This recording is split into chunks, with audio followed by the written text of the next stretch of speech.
So Chris Sims, former NFL quarterback, what he saw from the Browns against the Jaguars. This from Chris Sims Unbuttoned. Damn okay Browns. They have beaten 4 of the 6 AFC playoff teams, including the number 1 seed, multiple injuries, 4 different starting quarterbacks, and have a 1-game lead on all other AFC wildcard teams. And they're doing it with that man you're seeing on YouTube right now, Joe Flacco, out-dueled Trevor Lawrence, 311 yards, 3 touchdowns. Did have a couple turnovers. That's okay. We'll overlook that because he won the game. But, I mean, this is pretty crazy for a guy who turns, 57 in a week or something. It's insane. And in both weeks, they've had to ask him to throw 40-something balls, right? That's where I was like, what? I was expecting hey, Joe's, 16 for 22, right? Something like that in a football game both weeks. They're going hey, can you carry the team and make, 50 right reads for us here every game? That's where it's shocking, Great game planning early on. It was all boots and play action passes. David Njoku, they had the 4th down play. They go for it on 4th and short to prove me wrong. Njoku wide open, touchdown. Yeah. Great job by them, right? They had it going on early. They really did. Scott, when you watch Flacco, his skill set matches Kevin Stefanski's offense as well as anybody we've seen. Yeah, and it's the old offense, right? It's what we saw in 2020, 2021, the under center, the play action, the rollouts, those half boots.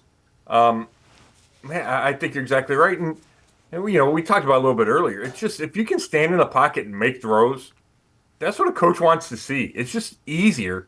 And it's not just making the throws, right? You have to make the right reads. And Flacco said he didn't make all the right ones the first 2 games, and sometimes his eyes and feet didn't match. He threw a couple balls in the dirt yesterday, which is unlike him. He said it just came out funny. But overall, he threw it well. Overall, he made a bunch of right reads. On the 4th downs, he converted. Stefanski helped him. I thought Stefanski called a really good game and had guys open. You think of the first touchdown in Njoku, the 4th and 3 to David Bell. Flacco had to make the right read, slide a little bit, but it's still David Bell's open there on 4th and 3.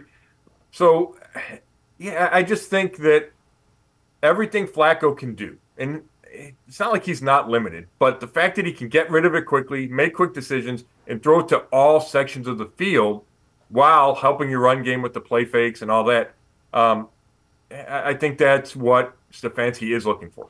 The other thing, it seems like they're throwing more of those crossing routes and things where the defender gets, or the receiver gets inside the defender over the middle of the field.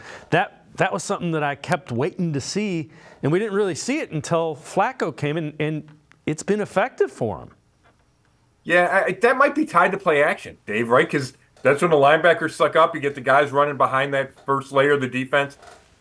You do see a lot of, I think Joe's been good at this, and it's not just Joe, but Amari Cooper, you see him one-on-one with some space.